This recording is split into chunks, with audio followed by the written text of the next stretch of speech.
I welcome you. I welcome you as well. I'm very glad to hear this, because people don't know who we are very well. People view an Igbo man, an average Biafran, from the prism of the very clouded interpretation of an Igbo man from Hausa Fulani. It's Hausa Fulani that informs you as to how you can view an Igbo man. I have gone on record before to say it, and I will say it again. I am not a supporter of the coup of Nzou. I am not a supporter of it. I don't believe in military intervention in anything civilian.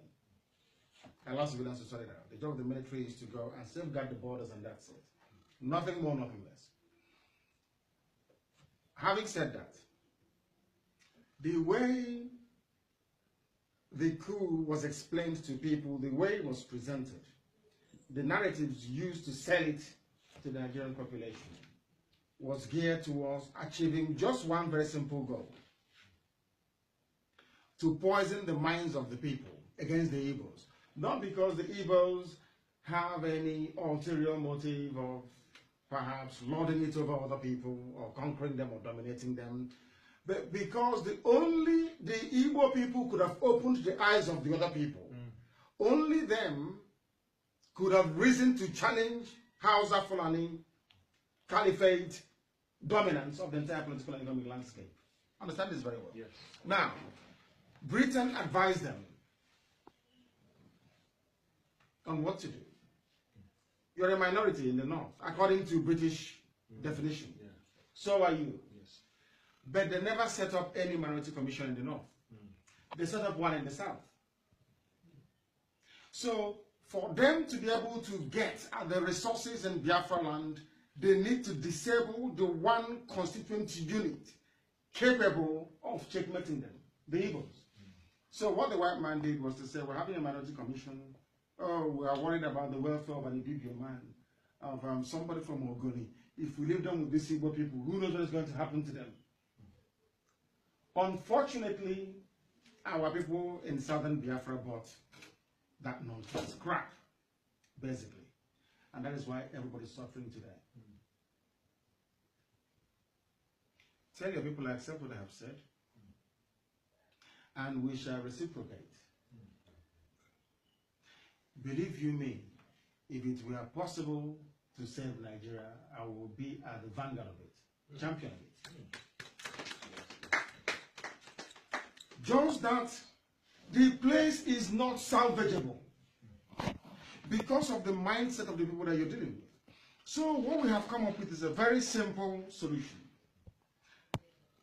The white man came and aggregated a lot of ethnic nations into West, East, East Central, Middle Belt, and all the rest of it. What we want to do is to have people exist in their natural state, in their ethnic state.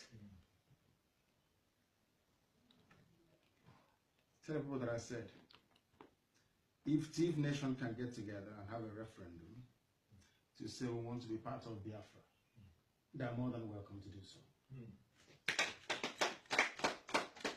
If any part of the North decides to come and say, we love what they are doing, we want to be a part of it, all well and good. Had the Sovereign National Conference, canvassed by Tinubu, Shoinka, and all the leading lights in Yoruba land in those days, prior to the coming of Abu Salami in the 1999 Constitution, had they remained, stuck to their guns to say, we want Sovereign National Conference, there would be no need for IPOB. Because during that conference, it would have captured all our aspirations, all our fears, all our concerns, and perhaps distilled it into a workable formula that will make Nigeria a viable nation or country, so to speak. Nigeria nation. But the powers that be said no again. It won't happen. They don't want it. Instead, they gave us the Abdul Salami Abubakar Constitution, indissoluble, indivisible. supreme document, we. This is what one person wrote inside Asorok. He's saying we. This is my concern with black people. I have this major concern with black people. Our inability to sustain any fight from a principled viewpoint. There's a difference.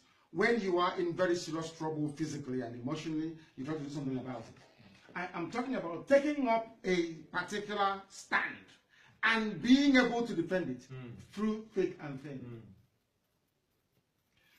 Tinubu, as you're saying today, was a very radical advocate of sovereign national conference. All the Yorubas. As soon as they got into power, they jettisoned it. What does that tell you about the character of that very person? These are the people that you call your leaders and your elites. Men without honor or principle. Sovereign national conference would have solved all the problems. There would have been need for IPOB to emerge. Had they got on initially to say, let's try and resolve this. Let's have every constituent party. Because I don't want even the smallest ethnic group of only about, say, 50 people to be marginalized. I don't want it. They also have the right to be heard. There's a saying where we come from. I don't know how to say it in English. Maybe the president here can tell us. No matter how small or how little somebody is, you must listen to their view, their opinion, and take it into account when making a decision. I'm from Ibeku. Please say I'm Faruku. My mom is from Undume, Ibeku.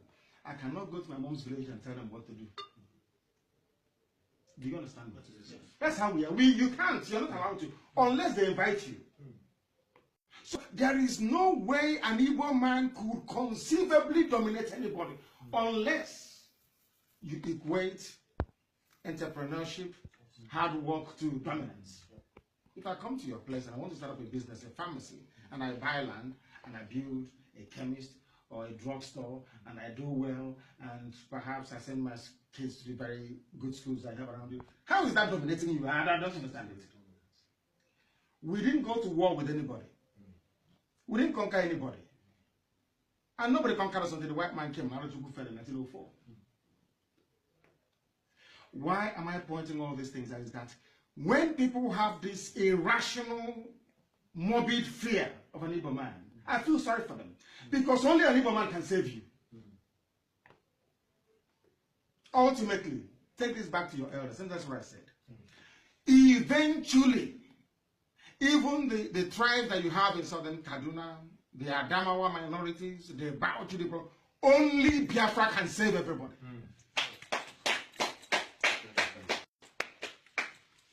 And we'll go on to save the whole of Africa. That I'm very, very sure. I have gone on record to say that anybody rejected by the caliphate is welcome into Biafra land. As a full and equal citizen. Full and equal. Have you ever heard that we killed our visitors before? If somebody comes here now looking for you and say I should give you up, they'll kill me first before I give you up. That's how we are. And I can't even ask you to go, to leave. If you come to my house and I give you a drink and you're drinking, ask him and he will tell you. You can be drinking till tomorrow morning. I can never tell you it's late, or you have to start going. And I said, you don't try to. Instead, you say, oh, since it's 12, do you want me to give you water to shower and show you where to sleep? It's then left for you to say, I want to go. We are peace-loving people. The white man calls somebody a human being or a person. We name them Mand, which means the beauty of life. Therefore, you don't take it. It doesn't belong to you. A human being that is breathing. We call that person the beauty of life. Man. That is why we can't wake up in the morning and start slaughtering people. Like some primitive medieval savages. Which is what we have here. They dominate.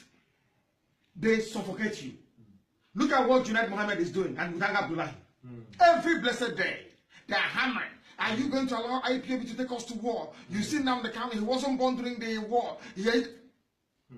Any idiot will follow them. Ask them, since when did self-determination become a clarion call for war? Since when?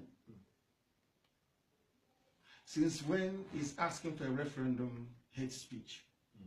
It is hate speech because I tell you the truth. If I sit in Tinubu, I will tell him. You were a champion of sovereign national conference. You got into power and you changed. That is a typical black man for you. That is no honor. All they want is money. And these are the people you call elites. Are they elite? Is that how you ascend this ladder of elitism? By lying to yourselves. That is what I don't like about me. And I frankly don't give a damn who does or who doesn't. Because ultimately Biafra will come. And there is nothing any idiot can do about it. All of them from top to down, they can't do nothing about it. Nobody can stop Biafra from coming. Tell your people, we want them. Let me tell you my thinking. We will have our Biafra, which will be consented to by everybody. Ishekiri, everybody. If Ishekiri votes in a referendum to say, we want to be on our own, believe you me, they will go. It's a coalition of the willing. Those of us who are willing, we bond together, we develop a very viable economic plan. You see what we have. Within 2 years, you see what will happen. We have 2 years. And that is what they're afraid of. Yes. If we let Biafra go, it will show the world how backwards we are. Anybody who wants to join Biafra can join. Because you are a thief. Or maybe you're from, is it Jukun? Jukun from Taraba. Taraba. Then you come to us as you've come. We now sit down and you say, I want to subscribe to this value system that you have in Biafra land, which is fairness, equality, freedom, liberty. Then we now sit down and say, how do we accommodate you? Because we are already Biafra, Jukun is coming, Tiv is coming, all these other people are coming. Maybe we can no longer answer Biafra. What name can bind all of us together? That's how intelligent people reason. Do you understand? Yes. We now sit down, all of us, and say, okay, Biafra is here, these people are here. Now, this is a name that we find acceptable. Do you understand me? Yes. We all agree in a meeting, sign, shake hands, drink brandy, whiskey. Or you from today, your name is Benwerian, after River Benue. You're a Benwerian. Yes, if you're Nigerian, you can be a Benwerian. If you're Niger, isn't it? Yes. You can be a Benwerian. Isn't it? Yes. They only took one river, only one. Oh, my God. They left the other one. Why are we not Benwerians then? Why Nigerians? Is that a name? Is Nigeria a name you can give to? What's the meaning of it? If you say you're thief, I can understand it. If I'm a thief, you can understand the culture, the thief person, their food, their drink, their wine, everything you can tell. Tell me Nigerian national dress. What's Nigerian national food? You can't tell me, can you? But you're Nigerian. Do you see my problem? At least if I go to America, they give me hamburger and say hamburger is for Americans. If I go to Germany, they eat frankfurter, which is a type of sausage. They can say or have it. If I go to England, it's fish and chips. You know. In Nigeria, what's your national dish? Do you have one? No. You don't have. But if I go to TV Nation, will I find TV national dish? Yes. If I come to your house and I say, prepare TV dish for me, can you give it to me or not? Yeah. That's where we are going back to those things that we have in common. That is how people coalesce together. Commonalities, the things that they have in common. We have more things in common with the Christian populations of the North. Do you understand me? We have many things in common. Let us exploit that commonality and make something come out of it. I told them, for the avoidance of doubt, Biafra will come, no doubt about it.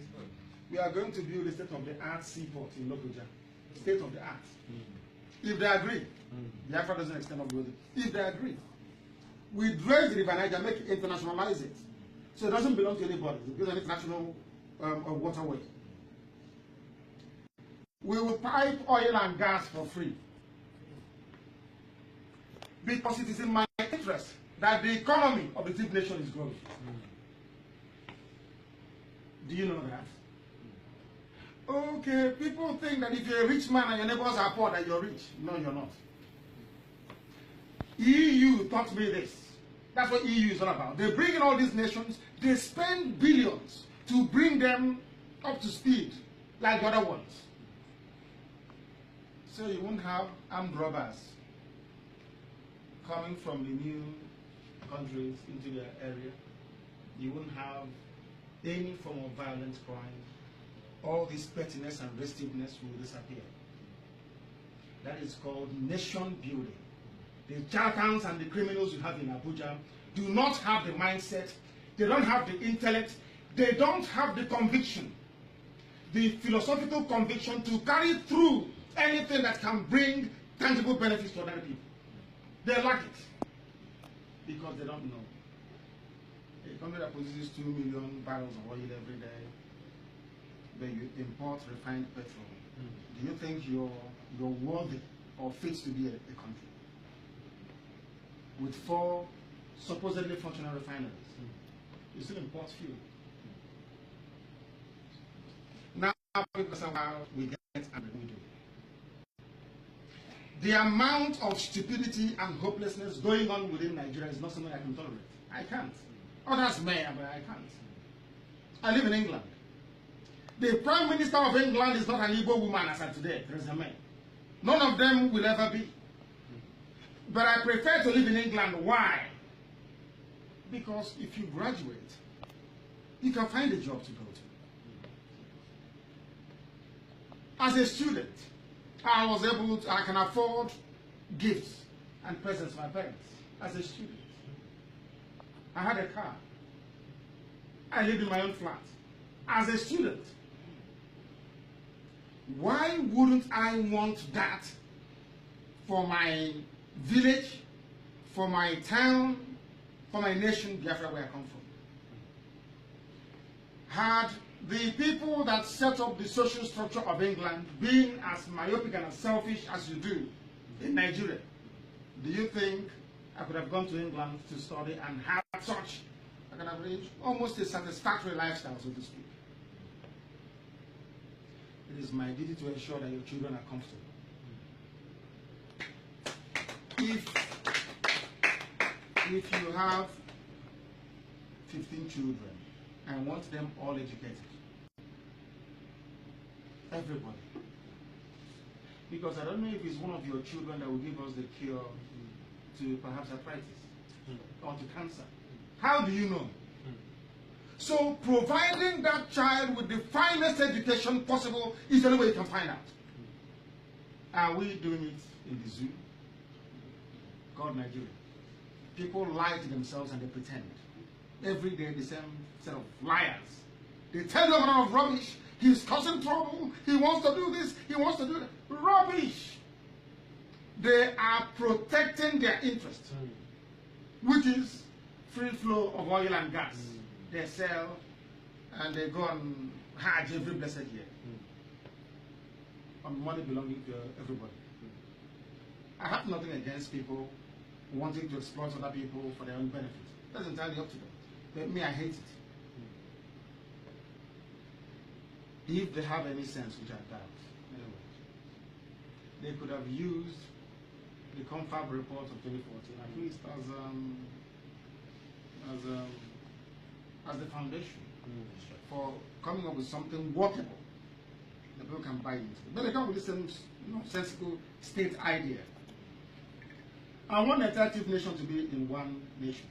You don't are the same. You get the same. Your own nation, controlling your destiny, making laws for yourselves. That's somebody in Abuja doing, no. In your own land, making laws that affect the nation there and then to better the lives of your people. You control whatever is in your land. But this notion of having to sit down every month with an allegation from Abuja, Is that how to run a country? In all honesty. I'm here to tell your people. They have nothing to fear from us. My hands are open. Biafra may come and join. Biafra may expand again into its ancient borders, stretches from here all the way to the northern territories. If you go to your geography, go to the world maps of 16, even 14, this 1425 is there. So Biafra is not a thing of today. It's been there from time. 1425, Biafra existed. That's where we're heading to. It has nothing to do with oil. If I can pray tonight for God in heaven to dry all the oil wells, believe you me, I will do it. To have to give oil to people who don't have the brain or the mindset to judiciously make effective use of it is the worst thing you can ever do to a human being. It's what they run the economy. All you do every month is oil. You set your budget based on the price of oil. It's the most foolish thing anybody can do in this world. Honestly. That means you are useless. Honestly. You can't manufacture something that people want to buy. Yeah. That's what it means. So those who are manufacturing iPhone, iPad, all those things, they have 2 or 3 heads. Do you see where the claim of supremacy from white people come from? Whites can make things happen. Blacks can't. That's the truth. Let's be honest about it. You're sitting down there as a Nigerian. That's how hopeless we are. Do you see why we're upset? So you want me to raise my children under such a climate, and they said to me that, oh, why did we go to school? In fact, they won't even have it. They won't have it. Tell your people we are one in this. I don't hate anybody. I hate ignorant people. I hate people who are stupid and foolish. Fulani herdsmen will come. The rest people, nobody talks about it. They are not jailed. They are not even charged. Nothing happens to them. I said I want Biafra. They put me in prison for nearly 2 years. Somebody came and gave, do you know what it means to ask people to leave? Do you know what it means? It is beyond treason. That is a prelude to genocide. Yeah, after all, it's happened before. Go and arrest those people, they couldn't do it. Till this evening, they couldn't do it. But they're busy chasing IPOB coordinator in Ebonyi up and down. Why? Because our Fulani is in control of the army. They're in control of the police. Everything, they're in control of it. And people keep quiet. How many lives are there? Who is not going to die here? Everybody will die someday. How you die is actually a man. As Tipu Sultan said when his castle was about to be overrun in India in those days. And he said he would choose death. And he would rather live for 2 minutes on his feet than to live for 1,000 years on his knees. That's how men are born. Not sheepishly you want to live, yet you have no quality of life. Because of the cowardice of the so-called minority in the north. I'm a very blunt person. That's why you're suffering today. It's cowardice. Look, Fulani, the person, they are not, they can't do anything. They are nothing, they are rubbish. They can't do nothing. That thing that will happen in 2019, like it happened tonight. They are rubbish, I'm telling you. There are a few of them who are good. Shagari was a good man. Yaradua was a nice man. There are a few of them who are good. This lording it over other people. We control the army, remember the war, and so bloody what? If we fight and lose, we keep fighting. Until we win. Yes. War around. They don't know that. We cannot aware. We keep fighting. If they want war without end, we give them war without end. But they'll start it first. And we'll keep betting them until they start it first. That way, nobody in the outside world will ever support them.